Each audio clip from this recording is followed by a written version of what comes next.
Good afternoon po sa inyong lahat. This is the continuing of our lesson for today, the public administrations, the evolutions of public administration. The term public administration stands for two implications. Firstly, it refers to the activity of administrating the affairs of the government like enforcement of the law and order. Secondly, it refers to a branch of a study like political science and sociology, etc. Public administrations as a discipline is not a very old one. In fact, it was originated in 1887 when the former American President Woodrow Wilson wrote an article entitled The Study of Administrations in Political Science Quarterly. No? However, public administrations as a practice, it is as old as our civilizations. And yet, public administration has passed through several phases of development. One can broadly divide the public administrations the following 6 periods. The first period, public administration's dichotomy, in 1887-1926. The second stage, principles of administrations in 1927 to 1937. The third era of challenge, 1938 to 1948.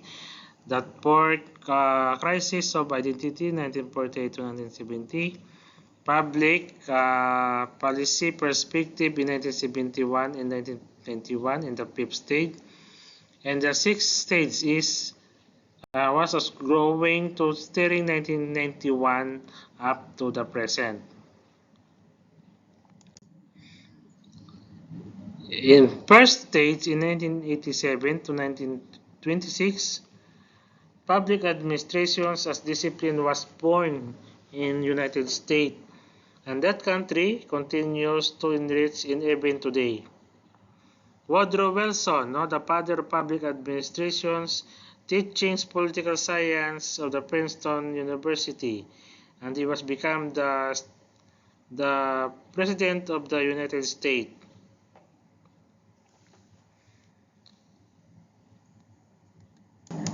In 1900, when Frank Godno published his Politics and Administration, in it, Godno developed the Wilsonian theme further with a greater courage and conviction. He argued that political administrations were two distinct functions of government. According to him, politics has to do with policies and or expression of the state will, while administration has to do with the execution of the policies. In 1914, the American Political Science Association published a report which delineated the objectives of the teachings political science. One of the objectives proclaimed was to prepare specialists for governmental positions. Thus, public administration was recognized as an important sub-area of political science, and the study was increased in the universities of America. In 1926,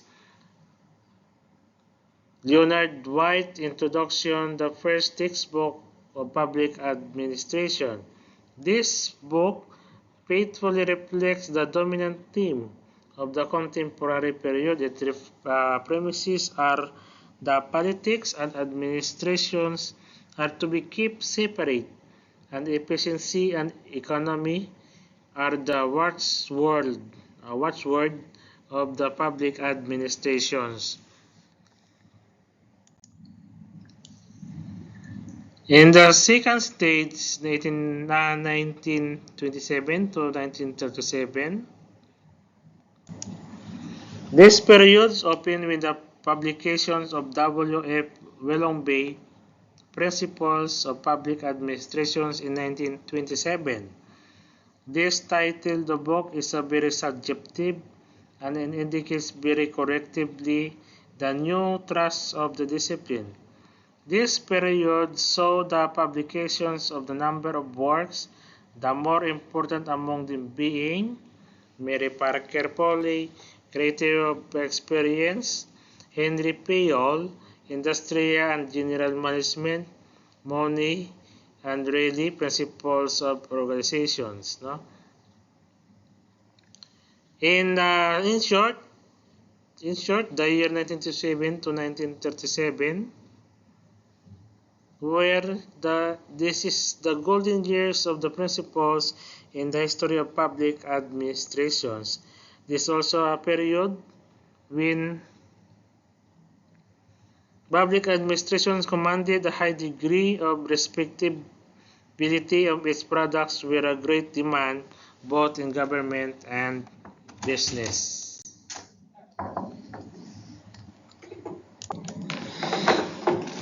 The third period in 1938 to 1947, Chester Bernard, The Functions of the Executive was published. This book discussed the broader issues of administrations such as formal and informal functions, functional overlay, organizational environment, equilibrium among organizational units, and inducement contributions. Herbert Simon wrote an article entitled The Proverbs of the Administrations in 1946.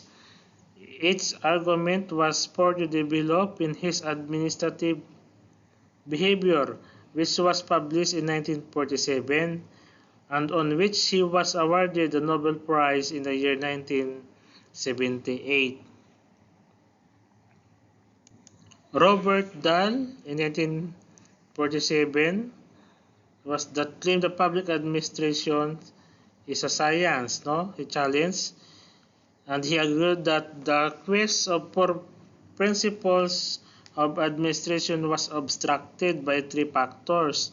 These were values permitting administration, while science is value-free, besides humans' personalities, and deeper, and so do the social framework in which organizational have inability to operate. As a result of criticism, public administration found itself in a depleted positions and the morale of the discipline was low. In the fourth stage, in 1948 to 1970, this period has been one of the crises for public administrations. The brave new world promised by the thinkers of the principles era is third shattered. The futures of the discipline appeared to be a little uncertain.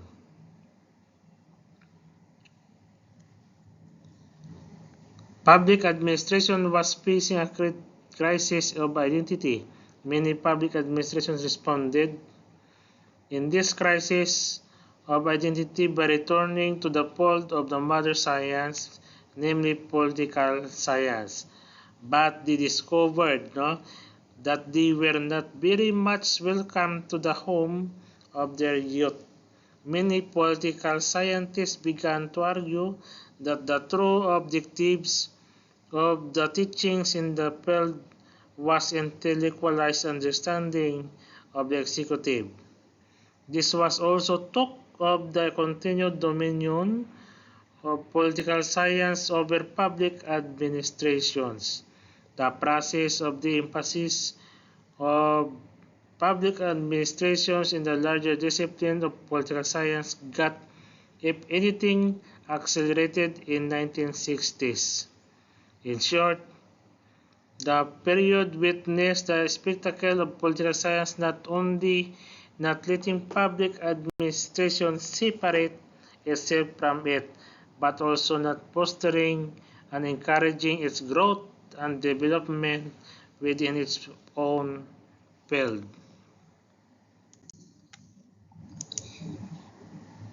In the fifth period, 1971 to 1991, public administrations during 1971 to 1991 is registered progress and entered the 70s with an enriched vision. Public administrations attracted within each fold scholars from various disciplines, and those who was becoming truly undisciplinary in its nature.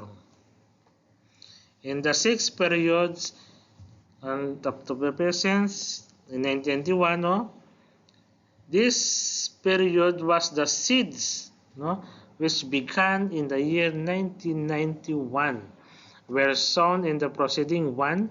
The public bureaucracy was viewed as the society's favorite solutions to the public confronting.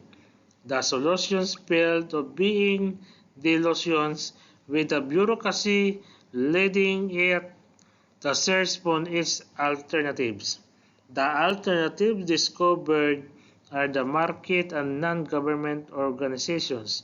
New public managements and the civil society are emerging view paradigm. Okay, and thank you very much. And this is the evolutions of public administrations. Thank you and God bless.